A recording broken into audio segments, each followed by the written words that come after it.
ఇప్పుడు కొరియోగ్రాఫర్స్ అందరూ జానీ మాస్టర్తో సపోర్ట్లో ఉన్నారా? కొంతమంది విరుద్ధంగా మాట్లాడిన వాళ్ళు కూడా కొంతమంది మనం విన్నాం. ఆయన ఇలాగే బిహేవ్ చేశారని ఒకళ్ళిద్దరుకే, అంటే ఇవన్నీ థంబ్నెయిల్స్. మళ్ళీ ఇందులో ఇప్పుడు సోషల్ మీడియా వచ్చాక ఒక పెద్ద ఇబ్బంది ఏంటంటే ఏది కరెక్ట్ ఎవరికి కంటెంట్ కూడా అలా ఉండదు. లోపల కంటెంట్ కూడా వేరేగా ఉంటుంది. వేరే వేరే ఛానల్స్ వాళ్ళు ఇష్టం వచ్చినట్టు పెట్టిన సందర్భాలు ఉండుంటాయి. సో అందుకే మిమ్మల్ని అడుగుతున్నాను. ఇప్పుడు మరి కొరియోగ్రాఫర్ సపోర్ట్ ఉందా లేదా అంటే ఇండస్ట్రీ సపోర్ట్ ఉందా అసలు? ఉంది మ్యామ్, ఉంది కాబట్టే మళ్ళీ master get back to work అయ్యారు. ఇప్పుడు సుకుమార్ గారితో అల్లు అర్జున్ గారితో కొంచెం రిఫ్ట్ వచ్చిందా మాస్టర్కి? మ్యామ్ యాక్చువల్గా ఇది నేను మాట్లాడచ్చో లేదో నాకు తెలియదు. ఇప్పుడు దీని వెనుక ఉన్నారు అని కొంతమంది అంటున్నారు, దీని వెనకాల లేరు అని కొంతమంది అంటున్నారు. నేను కూడా ఆడియన్స్గా నేను కూడా చూసింది ఏంటంటే, ఈ అమ్మాయి ఎలిగేషన్ రాగానే ఒక ట్వీట్ వచ్చింది, మేము ఈ అమ్మాయి వెనకలు ఉన్నాము, ప్రతి ఒక్క గీత ఆర్ట్స్ దానిలో ప్రతి ఒక్క సాంగ్ మేము ఇప్పిస్తాము అని. దాన్ని ఎవరు ఖండించలేదు. ఆ ట్వీట్ అలానే ఉన్నింది. ఈ అమ్మాయి మొన్న ఎప్పుడో ఇంటర్వ్యూలో చెప్పినట్టుంది, దీని వెనక ఎవ్వరూ లేరు అని. కేసు పెట్టి సెప్టెంబర్లో నువ్వు కేసు పెట్టావు, 4 నెలలు నువ్వు వాళ్ళిద్దరు పేర్లు మారుమోగుతుంటే నువ్వేం చేసావు? అప్పుడెందుకు నువ్వు నో అని చెప్పలేదు? అప్పుడు అసలు ఇంటర్వ్యూలో ఇవ్వలేదు కదా అమ్మాయి. ఎందుకు చెప్పలేదు అంటున్నా, అదే అడుగుతున్నా. అంటే ఎందుకు ఇవ్వలేదంటే ఇంకా అదొక ఇబ్బందికరమైన సిచ్యువేషన్. అంటే నేను ఆ అమ్మాయిని జస్టిఫై చేయట్లేదు. అర్థమైంది. ఇప్పుడు ఇది ఒక ఇబ్బందికరమైన ఒక వ్యవహారం. అవును, ఎటు చూసినా అరిటాకు ముళ్ళు మీద పడినా ముళ్ళు అరిటాకు మీద పడినా అనే సామెత చందంగా ఈ అమ్మాయి మోడెస్టీ, ఈ అమ్మాయి డిగ్నిటీ ఈజ్ అట్ స్టేక్. తను వచ్చి బయటకు వచ్చి ఇష్టపూరితంగా చెప్పినా, ఎవరో చెప్పించినా, జరిగినా జరగకపోయినా ఇది జరిగింది, ఇలా నన్ను రూమ్కి పిలిచి అనగానే అక్కడ ఇమీడియట్లీ తన్ని ఒకలా చూస్తారు అందరూ విక్టిమ్గా. ఇప్పుడు ఎందుకు వచ్చింది? అదే కరెక్టే. ఈ ప్రశ్నకు సమాధానం అనేది అప్పుడు నువ్వు మెయింటైన్ చేసావు, ఇప్పుడు ఎందుకు చేయలేదు? మనకి జనరల్గా కూడా సుమలత మీకు తెలుసు, మీటూ క్యాంపెయిన్ జరిగినప్పుడు కూడా ఎప్పుడెప్పుడో జరిగిన సంఘటనల గురించి అమ్మాయిలు మాట్లాడడం భయపడతారు. అసలు ఎవరు సపోర్ట్ రారని ఫస్ట్ భయపడతారు ఇండస్ట్రీలో అని చెప్పి చాలామంది బయటికి రారు. ఎప్పుడైతే లేదు నేను నిలదొక్కుని ప్రూవ్ చేసుకుంటానని ఒక ధైర్యం వస్తుందో ఆడపిల్లలు అదే విషయాన్ని డిఫరెంట్గా చూస్తారు. ఆ కార్డ్ని మిస్యూజ్ చేస్తున్నారు అంటున్నా నేను. అయిండొచ్చు. ఆ ఛాన్స్ని ఏదైతే రియల్గా జరిగిన వాళ్ళని తీసుకొని వీళ్ళు ఈ కార్డు ప్లే చేస్తారు అంటున్నా. చేస్తున్నారు.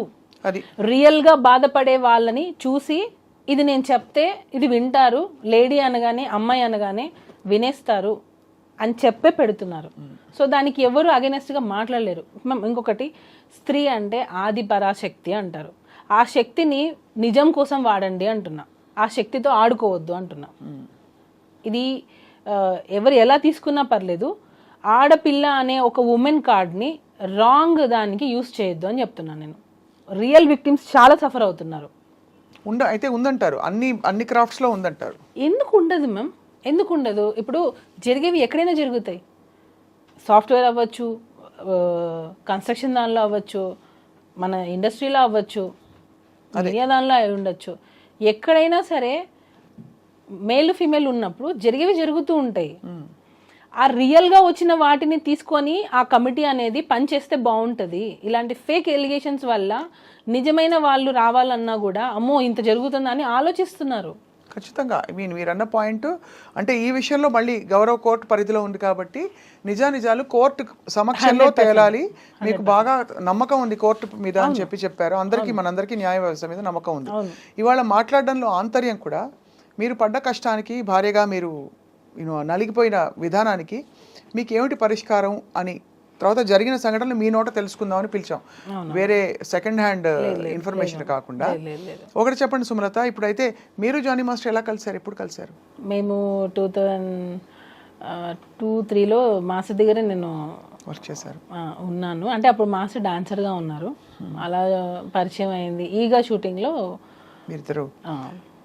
తర్వాత 2012 మ్యారేజ్ అయింది. ఎప్పుడు కానీ మీకు ఆ డౌట్ రాలేదు మాస్టర్కి వేరే అమ్మాయిలతో కనెక్షన్స్ ఉన్నాయా అనే ఒక డౌట్ అని ఎందుకంటున్నాను? అసలు ఉంటే కదా. నేను మళ్ళీ అదే చెప్తున్నా. నేను ఇంత పాయింట్ కూడా ఎందుకు నేను దాన్ని తీసేస్తున్నానంటే అది ఉంటే కదా అంటున్నా నేను. ఇక్కడ మాత్రం మీరు అటువైపు నుంచి ఉందని గ్రహించారు కాబట్టి అన్నిసార్లు వెళ్ళి. నేను మళ్ళీ చెప్తున్నా, తనకి మాస్టర్ మీద ఇంట్రెస్ట్ ఉన్నింది, తను ఎక్స్పెక్ట్ చేసింది. ఆ ఎక్స్పెక్ట్ చేసింది వదిలేసి పిల్లల్ని వదిలేసి రా నువ్వు నాతోనే నీ లైఫ్ ఉండాలి, నాతోనే ఉండాలి. నేను ఆఫ్ కెమెరా నేను మీకు రికార్డింగ్స్ కావాలంటే వినిపిస్తా. నువ్వు నాతోనే ఉండాలి. ముస్లిమ్స్ నాలో 4 పెళ్ళిళ్ళు ఉన్నాయి కదా, చేసుకోవడానికి నీకు ఛాన్స్ ఉంది కదా, చేసుకోవచ్చు కదా అని పెళ్లి చేసుకోమని అడిగింది. అని వాళ్ళ మదరు ఈ అమ్మాయి ఇద్దరు ఉంది కదా ఛాన్స్ నీకు అని ఎంత టార్చర్ చేశారంటే, మీరు అడిగిన క్వశ్చన్ ఇప్పుడు వ్యాలిడ్ అవుతుంది. యాజ్ ఎ వైఫ్గా నువ్వు ఎంత సఫర్ అయ్యావానని. నా హస్బెండ్ నాకు సపోర్ట్ చేయకుండా ఉంటే నాకు ఎక్కడైనా ఎక్కడ జానీ మాస్టర్ దాన్ని కట్ చేస్తారా మొత్తం విషయాన్ని? అందుకే కదా వాళ్ళు అమ్మాయికి ఎక్కడ మణికొండలో ఉంటున్నారని ఆ పుకార్లు కూడా వచ్చాయి మధ్యలో. వాళ్ళు మణికొండ బ్యాక్ సైడ్ అనుకుంటాం వాళ్ళది. అంటే అమ్మాయి వాళ్ళు స్ట్రీట్ నాకు తెలియదు కానీ మణికొండ సైడే. ఈ అమ్మాయి జానీ మాస్టర్ కలిసి ఉన్నారు, లివ్ ఇన్ అని కూడా ఎక్కడ, ఇవన్నీ అంటే బయటకు వచ్చిన అనేక విషయాలు. లేదు నేను వాళ్ళు అనుకున్నా, మళ్ళీ ఇది వేరేలాగా వెళ్ళిపోతుంది. వాళ్ళు ఉండింది అక్కడ, లివ్ ఇన్ రిలేషన్షిప్ లేదు. ఆ అమ్మాయి మాస్టర్ని ఇష్టపడింది. ఇది వాళ్ళ మదర్కి బాగా తెలుసు. వాళ్ళ మదర్ ఉండి ఎంకరేజ్ చేసింది. అసలు యాక్చువల్గా అమ్మాయి ఇలా అవ్వడానికి కారణమే నాకు తెలిసి వాళ్ళ మదర్, నేను అనుకోవడం. ఎందుకనంటే పేరెంట్స్ అనేవాళ్ళు, ఇప్పుడు మా పాప ఉంది, స్కూల్ నుంచి రాగానే నేను ప్రతిరోజు అడుగుతాను, ప్రతిరోజు నేర్పిస్తాను. గుడ్ టచ్ బ్యాడ్ టచ్ అనేది చిన్నపిల్లలకి ఇప్పుడు మనం వస్తూనే ఉంది. నేను ఇంకొక చిన్న ఎగ్జాంపుల్ చెప్తాను. ఒక స్కూల్లో చిన్న పాప, ఫస్ట్ క్లాస్ పాపకి ఇదే సేమ్ అబ్యూస్ జరిగితే ఫోక్సో కింద డ్రైవర్ని సంథింగ్ అరెస్ట్ చేశారు. ఆ పేరెంట్స్ ఏం చేశారంటే, వాళ్ళ ఇంటి అపార్ట్మెంట్స్ పైన ఓనర్తో సంథింగ్ రెంట్ మీద గొడవలు అయితే అదే ఫోక్సో కేసు ఆ ఓనర్ మీద ఈ పాపకు చెప్పి పెట్టించింది. నిన్ను మిస్బిహేవ్ చేశారని చెప్పు, నన్ను ఇలా టచ్ చేశారని చెప్పు అని అదే పాపకి ఆమె చెప్పి ట్రైనింగ్ ఇప్పించి పోలీస్ స్టేషన్లో కంప్లైంట్ ఇప్పించి అదే ఓనర్ మీద ఇది జరిగింది. ఓనర్ మీద కంప్లైంట్ ఇప్పించింది. కొన్ని రోజుల తర్వాత అది ఫేక్ కేసు అని ఆమె మళ్ళీ ఒప్పుకుంది. నేనే పెట్టించాను కోపంతో, ఆ పాప కూడా ఒప్పుకుంది. ఈ మధ్యలో ఎవరిది మేము లాస్ అయింది? కరెక్టే.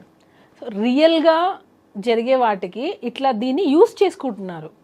ఇది పెడితే ఇంకా నో అంటే ఇన్వెస్టిగేషన్ జరిగేంత వరకు అది రిమైండ్లో ఉండాల్సిందే. అవును. మీకు ఫస్ట్ ఎప్పుడు అసలు అనుమానం కలిగింది అమ్మాయి ఇష్టపడుతుందని? మధ్యలోనా? అదే నేను ఏదో సాంగ్కి వెళ్ళాను, రంజితమే సాంగ్ సంథింగ్, దానికి ముందు ఒకసారి వెళ్ళాను నేను. అక్కడ మీరు షూట్ సెట్ లో చూస్తే మీకు మాస్టర్ బర్త్డేకి ట్రీట్ ఇచ్చారు ఒకసారి, అందరు వచ్చారు. అప్పుడు ఈ అమ్మాయి కూడా వచ్చింది. వచ్చినప్పుడు అమ్మాయి డ్రెస్సింగ్ నా ముందు అన్ని చుడిదార్లు వేసుకోవడం, సాంప్రదాయంగా ఉన్నట్టు ఉండడం, అలా ఇలా అంటే ఈవెన్ మా రిలేటివ్స్ కూడా చెప్పారు, తను నిన్ను ఫాలో అవుతున్నట్టుంది, కొంచెం చూసుకో అని చెప్పారు నాకు. ఏం అవసరం అన్నాను, ఏమో నాకు కొంచెం అని మా రిలేటివ్స్ కూడా డౌట్ పడ్డారు, అమ్మాయి బిహేవియర్ కొంచెం విచిత్రంగా ఉంది అని. సరే అని చెప్పి అబ్జర్వ్ చేశాను, చూస్తూ ఉండడం, అలా ఇలా ఉంటే ఆడపిల్లకి తెలిసిపోతుంది కదా ఇంకొక ఆడపిల్ల ఎలా బిహేవ్ చేస్తుందని. అప్పుడే మేము అనుకున్నాం తిను సంథింగ్ ఎక్స్పెక్ట్ చేస్తుంది అని. అప్పుడే నేను పిలిచి మాట్లాడాను, ఇది కరెక్ట్ కాదు, నువ్వు ఏదైనా ఒకవేళ అలాంటిది ఉంటే మానేసుకో అని చెప్పాను నేను ఆల్రెడీ. ఏమంది అమ్మాయి ఎప్పుడు? లేదు అసలు నాకు అలాంటి ఫీలింగ్స్ ఏం లేవు, అసలు నాకు అలాంటిది ఒపీనియనే లేదు అంటది. నా దగ్గర అదే అంటుంది తను.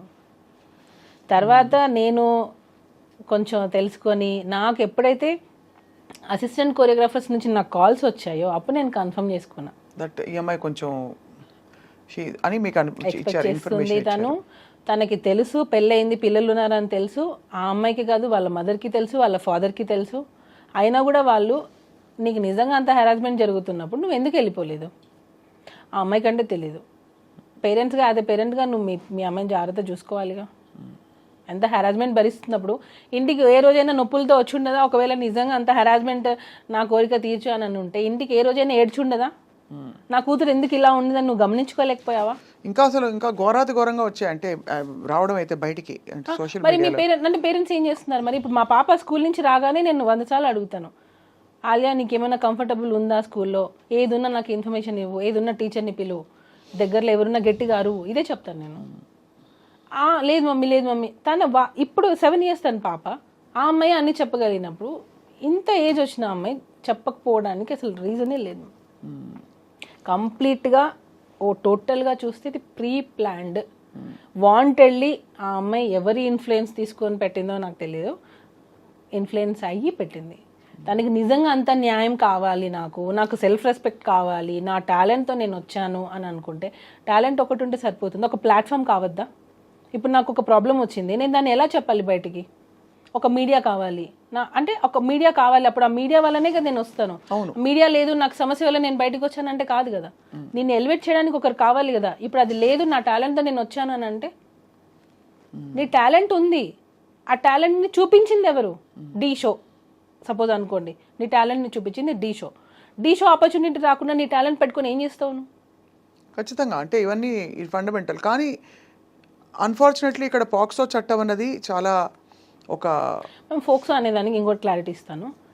అండర్ 18 ఏ అమ్మాయి వెళ్ళి నాకు పలానా అబ్బాయి నన్ను అబ్యూస్ చేశాడు అని అంటే కేసు బుక్ చేస్తారు. అయిందా లేదా సెకండరీ. అదే ఇప్పుడు మారాలి అంటున్నా నేను అదే మారాలి. బట్ జరుగుతున్న, మీరు అన్నట్టు ఇక్కడ ఏమవుతుందంటే జరుగుతున్న సంఘటనలు జరుగుతున్నాయి కాబట్టి అన్నిటినీ దాన్ని బేస్ చేసుకొని ఇలా ఫాల్స్ ఎలిగేషన్ చేస్తున్నారు, ఫాల్స్ కేసులు పెడుతున్నారు, ఫాల్స్ కంప్లైంట్లు ఇస్తున్నారు. 16 పోనీ కంప్లైంట్ పెట్టింది ఎప్పుడు మేము? 2024 సెప్టెంబర్. అప్పటికి నువ్వు మేజర్. ఎప్పుడో 16 years అప్పుడు జరిగిందని చెప్పి ఇప్పుడు వచ్చి పెడతావా? ఇప్పుడు ఎన్నేళ్ళు తనకి? నాకు తెలిసి నేను 23-24 ఉండొచ్చు అనుకుంటున్నా. ఎందుకనంటే ఢీ షోలో అంత ఢీ జోడీ అనగానే మేజర్ 18 yearsలోనే తీసుకోవాలి, అండర్ 18 తీసుకోవడానికి లేదు. అంత ఇంటిమేట్ సీన్స్ ఉన్నాయి దానిలో. ఆ అమ్మాయి పర్ఫార్మెన్సెస్ నేను కావాలంటే మీకు పంపిస్తాను. ఎలా ఉన్నాయంటే కొన్ని వల్గర్ పర్ఫార్మెన్సెస్ కూడా ఉన్నాయి. వల్గర్ అని ఎందుకు అంటున్నానంటే మూమెంట్స్ కొన్ని చెప్పుకోలేనివి, చూసే విధంగా కూడా లేవు కొన్ని. అంటే కొరియోగ్రఫీలో లేదు మ్యామ్, నేను అదే చెప్తున్నా. కొరియోగ్రఫీలో కూడా ఒక లిమిట్ ఉంటుంది. అలా అని మనం ఇప్పుడు బట్టలు విప్పుకొని మనం కొరియోగ్రఫీ చేయలేం కదా. అది కొరియోగ్రఫీ అంటే ఒప్పేసుకుంటారా? నాకు చూస్తే మొన్న వచ్చిన దబుడు పాట గురించి ఏమంటారు మీరు? ఏమనలేము, మళ్ళీ మీ చేత మాట్లాడిస్తే మళ్ళీ మీరు ఇబ్బంది పడతారు. చెప్తున్నాను మేమేం సో ఒక లిమిట్ ఉంటుంది. చెయ్యండి, సెక్సీగా ఉండాలి, డిగ్నిటీగా ఉండాలి, అలా ఉండాలి తప్ప డాన్స్ అని చెప్పి మనం ఇష్టం వచ్చినట్టు చేయలేంగా.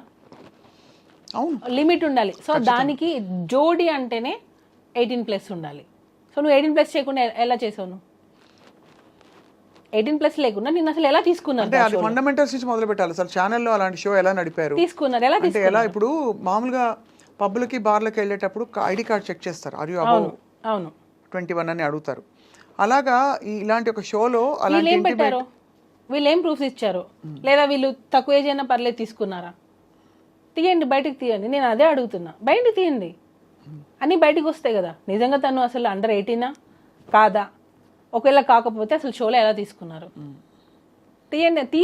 నేను అదే అడుగుతున్నాను మ్యామ్. ఏమి ప్రూఫ్స్ అసలు చూపించకుండా చేశారు అంటున్నారు. సెక్షువల్ హెరాస్మెంట్ జరిగింది అనే దానికి ఒక ప్రూఫ్ చూపించండి అంటున్నాను నేను. Sexual harassment at work place అనే దానికి కూడా ఒక ప్రూఫ్ చూపించండి. ఇప్పుడు నా తరపున ఒక 3-4 మనుషుల్ని తీసుకొని వచ్చి జానీ మాస్టర్ మంచోడు అని చెప్తాను, కేసు కొట్టేస్తారా?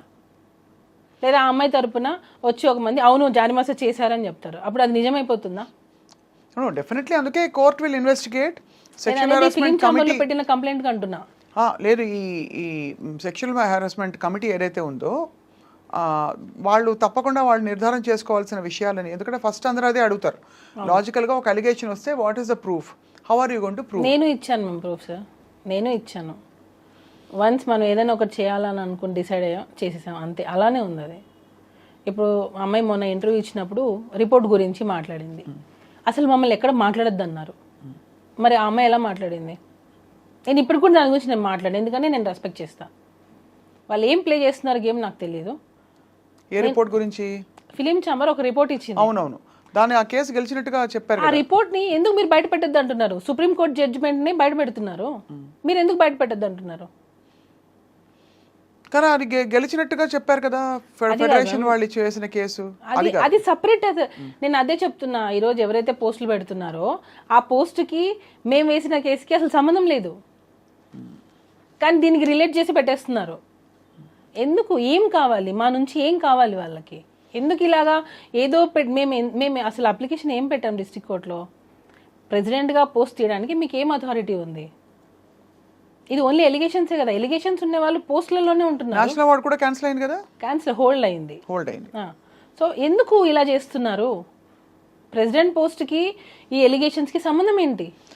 అంటే ఖచ్చితంగా ఇంత పెద్ద ఎలిగేషన్ వచ్చినప్పుడు ఉంటుంది మరి కదా. పోస్టులలో పెద్ద పెద్ద దేశాలను వెళ్తున్న వాళ్ళు మరి దేశాలనే వెళ్తున్నారు కదా, మరి అప్పుడు అవి ఎలిగేషన్స్ కాదా? అంటే నేను అడగచ్చలేదు, నాకు తెలీదు.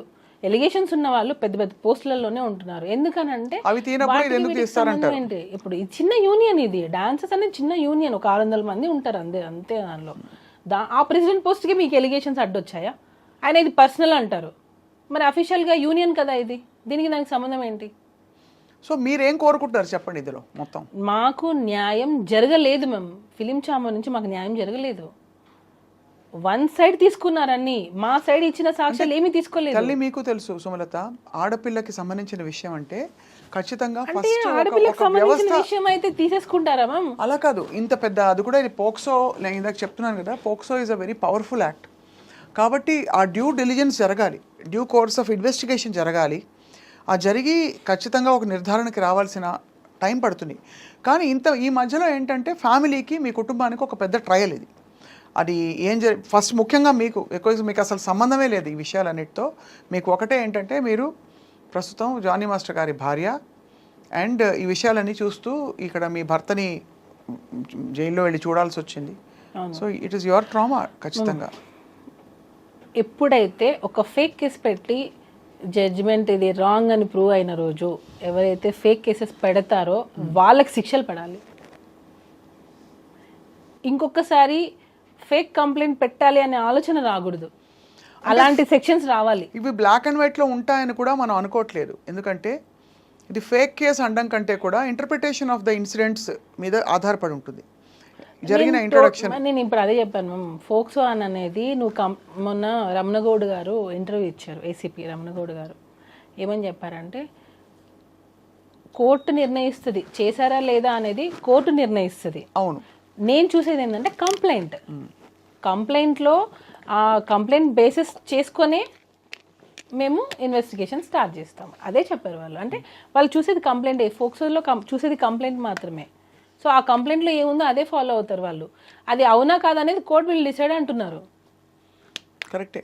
సో నేను అప్పుడు అబద్ధం అని తెలియదు అనుకోండి, అప్పుడు వీళ్ళకి ఏం శిక్షలు పడాలి అంటున్నా. సెక్షువల్ హెరాస్మెంట్ అనేది జరగలేదు అని ప్రూవ్ అయింది, అలా చూసుకుంటే అప్పుడు ఆ అమ్మాయికి ఏం శిక్ష వేస్తారు? అంటే జరగలేదు అని ప్రూవ్ అవ్వడం కంటే కూడా జరిగిందా లేదా మాత్రమే ప్రూవ్ చేయగలుగుతారు. జరగలేదు అని ఎలా ప్రూవ్ చేస్తారు? చేయలేరు. లేడు అని ప్రూవ్ జరిగిందా లేదా అనేదే కదా మ్యామ్, జరగలేదు అనేది ప్రూవ్ అయింది అనుకోండి. There is not enough evidence test. ఏ కేసు అయినా అంతే కదా. ఇప్పుడు సుమలత, మీకు జరిగింది కాబట్టి మీ కుటుంబానికి జరిగింది, మీరు బాధపడుతున్నారు. ఎవరో డ్రగ్స్ అలిగేషన్స్లో తీసుకెళ్తారు, అసలు అందరూ మాట్లాడుకుంటారు వాళ్ళని అనేక రకాల. కానీ ఇక్కడ స్పెసిఫిక్గా పేరు మెన్షన్ చేశారు కదా, స్పెసిఫిక్గా మీ మీద కంప్లైంట్ పెట్టారు కదా, మీరు అది చేయలేదు అని తేలింది. అప్పుడు నేను మీ మీద కంప్లైంట్ పెట్టాను, సో అప్పుడు నేను మిమ్మల్ని టోటల్ డ్యామేజ్ చేశాను. సో నాకేంటి అప్పుడు? అది ఇట్ విల్ బి డెటరెంట్. అంటే ముందు ఇలాంటి జెన్యూన్ కేసెస్ జరిగినప్పుడు కూడా ఆడపిల్లలు బయటికి రావడానికి భయపడతారు కాబట్టి. అయితే మీరు అంటే నాకు అర్థమైంది మీ పాయింట్, బాధ్యతాయుతంగా కేసులు పెట్టాలి, అట్లా ఇష్టం కంప్లైంట్స్ పెట్టే వాళ్ళకి కూడా శిక్షలు పడాలి అంటున్నా. మగవాళ్ళని కొంతమందిని టార్గెట్ చేసి ఫేమ్ ఉండి ఒక పొజిషన్కి వెళ్తున్న గ్రాఫ్లో కావాలని వాంటెడ్లీ తగ్గించాలి అని చెప్పి ఇలా ఫేక్ కంప్లైంట్స్ పెట్టే వాళ్ళని, అది కాదు అని ప్రూవ్ అయిన రోజు వీళ్ళ మీద కూడా యాక్షన్ తీసుకోవాలి.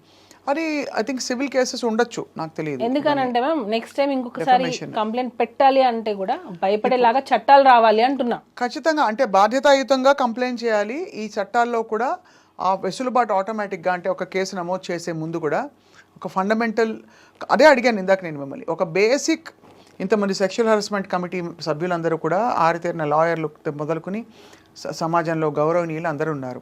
వీళ్ళందరూ ఉన్న దీనిలో ప్రైమా ఫేసి దీన్ని ఒకటి యాక్సెప్ట్ చేయడానికి వాళ్ళు ఏ ఎవిడెన్సో లేకపోతే ఏ విషయాలను పరిగణన తీసుకోవాలో మనకి రేపు అన్ని విషయాలు బయటకు వచ్చినప్పుడే తెలుస్తుంది. ప్రస్తుతం matter is the court. But as a wife తప్పకుండా మీరు ఎంత పడుంటారో అర్థమవుతుంది తల్లి, అర్థమవుతుంది. ఏదైనా సరే జరిగితేనే జరిగిందని ప్రూవ్ చేయగలం, అంతే కదా. జరగని నువ్వు ఎంత గింజుకున్నా అది ప్రూవ్ అవ్వదు, ఎందుకంటే జరగలేదు కాబట్టి. అవనంత వరకు మీరు బోన్లో ఉన్నట్టే ఇంచుమించు. అదే కదా మ్యామ్, ఇప్పుడు మన చట్టం ఏంటి, ఒకరు కంప్లైంట్ ఇచ్చారు, మీరు ఇప్పుడు ఏమంటారు అక్యూజ్డ్, అక్కడ అక్యూజ్డ్ మాత్రమే, తను దోషి కాదు, నిందితుడు మాత్రమే. అంటే నీ మీద ఇలా ఆరోపణ వచ్చింది, అది వాంటెడ్లీ చేసి ఉండొచ్చు, గ్రడ్జ్తో చేసి ఉండొచ్చు, దేనికైనా చేసి ఉండొచ్చు. ఏమంటున్నారు జానీ మాస్టర్ ఇదంతా జరిగిన క్రమంలో ఏం చెప్పారు మీకు? చాలా డిస్టర్బ్ అయ్యారు మేము, చాలా అంటే చాలా. ఎందుకనంటే ఇంత కెరియర్ని నేను బిల్డ్ చేసుకున్నాను, ఒక అమ్మాయిని అడ్డు పెట్టుకొని ఇలా చేయాల్సి వచ్చింది అనేది చాలా సఫర్ అయ్యారు. అంటే మనం ఎప్పుడు ఒకరి చెడు కోరుకోము కదా, ఎప్పుడు ఒకరు మంచి కదా కోరుకుంటాము. ఎందుకు ఇలాంటి ఆలోచన వచ్చింది? ఇప్పటికీ ఆ మాస్టర్ అదే క్వశ్చన్ మార్క్. ఇలాంటి ఆలోచన ఎందుకు వచ్చింది? నేను అంతా ఏం చేశాను వాళ్ళకి? ఇదే మాస్టర్ది. ఎప్పుడు కూడా పాపం ఒకరి చెడు ఎప్పుడు కోరుకోరు మ్యామ్, ఎప్పుడు కోరుకోరు. ఈవెన్ యానీ మాస్టర్ అదే ఫీల్ అయ్యారు. మాస్టర్ ఏడ్చారు ఆమె ఫోన్ చేసి, ఏంటి ఇలా జరిగింది సుమా, ఏంటి ఇలా జరిగింది, ఎందుకు ఇలా జరిగింది అని. ఆమె పాపం వాళ్ళ ఇంట్లో ప్రాబ్లమ్స్ మరి ఏమో అని లాస్ట్కి ఉండబట్టలేక వచ్చి తను ప్రెస్ మీట్ పెట్టారు. అంటే అర్థం చేసుకోండి, మీరే అంటున్నారు కదా లేడీ మ్యాటర్ అనేటప్పటికే అందరూ సైలెంట్ అవ్వాల్సి వస్తుంది. అంటే ఎక్కడ ఆడపిల్లకి అన్యాయం ఇంకా వచ్చేస్తాయి కొన్ని కొన్ని సంఘాలు అవన్నీ వచ్చేస్తాయి, ఆడపిల్లలకి అన్యాయం జరిగితే మీరు సపోర్ట్ చేయరా అది ఇది అని అంటారు. కానీ మరి అంత ఉన్నమాట చెప్పాలంటే సుమలత, ఇది ప్రైమా ఫేసి అందరూ చూసి మాట్లాడుకున్న విషయం అయినా చాలామంది మీరు అడిగిన ప్రశ్నలు అడిగారు, అప్పటి నుంచి ఎందుకు రాలేదని. అఫ్ కోర్స్ అది హేమా కమిటీ రిపోర్ట్ ఇప్పుడే ఎందుకు వచ్చిందని. ప్రైమా ఫేసి అంటే ఏంటి మేము ఇప్పుడు? అంటే ప్రైమా ఫేసి అంటే జరిగిన వాటిని బట్టి, అప్పుడు జరిగిన సంఘటనలని బట్టి ఒక అంచనాకి రావడం. బెయిల్ ఎందుకు ఇచ్చారు మేము జానీ మాస్టర్కి? ఏ బేసిస్ మీద ఇచ్చారు మీరు చూసారా? అంటే నేను రిపోర్ట్ చూసారా? అది కరెక్టే. అంటే మీరు చెప్పండి, అంటే బెయిలబుల్ నాన్ బెయిలబుల్ అఫెన్సెస్ కొన్ని ఉంటాయి. అంటే ఈ వ్యక్తి వల్ల తారుమారు చేసే పరిస్థితులు ఉంటాయి, వాట్ ఎవర్. అది రిమాండ్, అది ఇన్వెస్టిగేషన్ ప్రాసెస్ కోసం అది జనరల్గా పెడతారు. చాలామంది ఆడియన్స్కి కొంతమంది అంటే అందరూ చదువుకొని ఉండరు, కొన్ని ఫైనాన్షియల్ చదువుకోలేకపోయి ఉండొచ్చు. వాళ్ళు ఏంటంటే జైలుకి వెళ్ళగానే ఇతను తప్పు చేశాడు అని కొంతమంది డిసైడ్ అయిపోతారు. తప్పు చేయకుండా జైలుకి వెళ్ళిన వాళ్ళు చాలా మంది ఉన్నారు. కానీ జైలుకి వెళ్ళారని అంటే ఇతను తప్పు చేశాడు కాబట్టే కదా అరెస్ట్ చేశారు, కాబట్టే కదా ఎఫ్ఐఆర్ అయ్యింది, కాబట్టే కదా జైలు తీసుకెళ్లారు, ఇలాంటివి ఉన్నాయి. అలా కాదు, లా గురించి కూడా అందరూ తెలుసుకోవాలి. ఒక కంప్లైంట్ అనేది ఇచ్చినప్పుడు ఆ ఇన్వెస్టిగేషన్ని తను ఏమన్నా తారుమారు చేస్తారేమో అనే డౌట్ ఉన్నప్పుడు మాత్రమే తనని రిమాండ్ చేసి పెడతారు. ఎందుకంటే ఇప్పుడు పాన్ ఇండియా కొరియోగ్రాఫర్ కాబట్టి ఏమైనా ఇన్ఫ్లుయెన్స్ చేస్తారేమో అనే డౌట్తో అతన్ని రిమాండ్లో పెట్టారు. ఇది అందరూ తెలుసుకోవాల్సిన విషయం. ఇంకొకటి జానీ మాస్టర్ కేసు ఒప్పేసుకున్నారు అన్న ఒప్పేసుకున్న స్టేట్మెంట్ అసలు మాస్టర్ నోటి నుంచి ఎవరైనా విన్నారా? అది కూడా పుకారే, అది కూడా రూమరే. ఎక్కడ మాస్టర్ చేస్తే కదా ఒప్పుకునేది. సో ఎక్కడ చేయలేదు, తను అసలు ఒప్పుకోలేదు, అయినా కూడా ఒప్పుకున్నారని రూమర్ పుట్టించారు. అదొకటి. ఇవన్నీ కూడా పక్కన పెడితే ఎప్పుడైతే జైల్లోకి వెళ్ళేసి వచ్చిన వ్యక్తి అంటే తను తప్పు చేశాడు కాబట్టి జైల్లోకి వెళ్ళారు, తను తప్పు చేశాడు కాబట్టి జైలుకి వెళ్ళారు, ఇదే చూస్తారు తప్ప అసలు లా గురించి నిజంగా మనం కొంచెం తెలుసుకోవాలి. ఐ థింక్ ఇవన్నీ జరుగుతున్న కొద్దీ తెలిసి వస్తుంది సుమా. బెయిల్ ఇచ్చిన దానిలో కూడా క్లియర్ కట్గా ఉంది, అది నార్మల్ బెయిల్ ఇచ్చారు, కండిషనల్ బెయిల్ కాదు, నార్మల్ బెయిల్ ఇచ్చారు. ఏమని ఉంది అందులో క్లియర్గా ఉంది, ఒకవేళ ఇది ఉన్నా సరే ఇద్దరి అంగీకారంతోనే ఉంటుంది కాబట్టి ఇన్ని సంవత్సరాల తర్వాత తను కంప్లైంట్ పెట్టడం అనేది కరెక్ట్ కాదు. దానిలో ఉన్న బేసిస్ ఇదే. తను చెప్పుకునే అంత ఏజ్ తనకు ఉంది, తను ఏదైనా హెరాస్మెంట్ జరిగి ఉంటే తను ఫైండ్ అవుట్ చేసి చెప్పే స్టేజ్లో తను ఉన్నింది కాబట్టి. ఇంకోటి, కంప్లైంట్ లాడ్జ్ చేయడం లేట్ అయ్యింది, అసలు ఫోక్సో దీనికి వర్తించదు అనే విధంగా ఆ బెయిల్లో ఉంది. ఏది మన బెయిల్ స్టేట్మెంట్లో అలా ఉంది. ఎందుకనంటే ఎప్పుడో 16 years జరిగింది, 16 years అప్పుడు జరిగింది అన్ను, 17, 18, 19, 20, 21 ఇన్ని ఇయర్స్ నువ్వు ట్రావెల్ చేసావు అంటే ఒకవేళ నిజంగా జరిగి ఉంటే అన్ని ఇయర్స్ నువ్వు నీకు ఇష్టంగానే ఉన్నావు, నీకు ఇష్టంగా నువ్వు ఉండి ఈరోజు నీకు ఎక్స్పెక్ట్ చేసింది రాకపోతే నువ్వు వచ్చి కంప్లైంట్ పెట్టావు. మొన్న సుప్రీంకోర్టు కూడా ఇచ్చింది కదా మేము జడ్జిమెంట్. ఒకవేళ నిజంగా రిలేషన్లో ఉండి, ఇప్పుడు నేను మాస్టర్ అయినా సరే రిలేషన్లో ఉండి ఇన్ని సంవత్సరాలు కాపురం చేసి నేను ఇప్పుడు నన్ను టార్చర్ చేస్తున్నారు, నాకు న్యాయం కావాలి, నాకు విడాకులు కావాలి, నాకు కంపెన్సేషన్ కావాలి అని నేను కేసు పెడితే కొట్టేస్తుంది కదా ఖచ్చితంగా. ఇంకక్కడ ఎక్కడుంది మేము అంటున్నా నేను. నువ్వు పెట్టిన కంప్లైంటే క్లియర్ కట్గా నేను ఇన్ని రోజులు వర్క్ చేశాను, తను ఫిలిం ఛాంబర్లో ఇచ్చిన కంప్లైంట్ అయినా కానివ్వండి, దీనిలో అయినా కానివ్వండి, నేను నా అవసరాల కోసం నోరు మూసుకొని పని చేయాల్సి వచ్చిందని తను క్లియర్గా చెప్తుంది. అంటే నీ అవసరాల కోసం నువ్వు ఉన్నావనే కదా కంప్లైంట్ పెట్టావు. అప్పుడు నీ అవసరాలు తీరిన తర్వాత నువ్వు ఇప్పుడు వెళ్ళిపోయిన తర్వాత నువ్వు కేసు రైట్ ఎక్కడుంది నీకు అంటున్నా. పోనీ నాకు ఇంకొక క్వశ్చన్, మీరు నాకు ఆన్సర్ చెప్పండి. హరాస్మెంట్ జరిగింది అన్నాం, సరే ఓకే 2023 ఫెబ్లో వెళ్ళిపోయావు, మరి ఈ 1 ఇయర్ గ్యాప్ ఉంది. హరాస్మెంట్ అని ఈ 1 ఇయర్ గ్యాప్లో నీకు జరగలేదు, అప్పటిది నువ్వు ఇప్పుడు ఎందుకు పెట్టావు?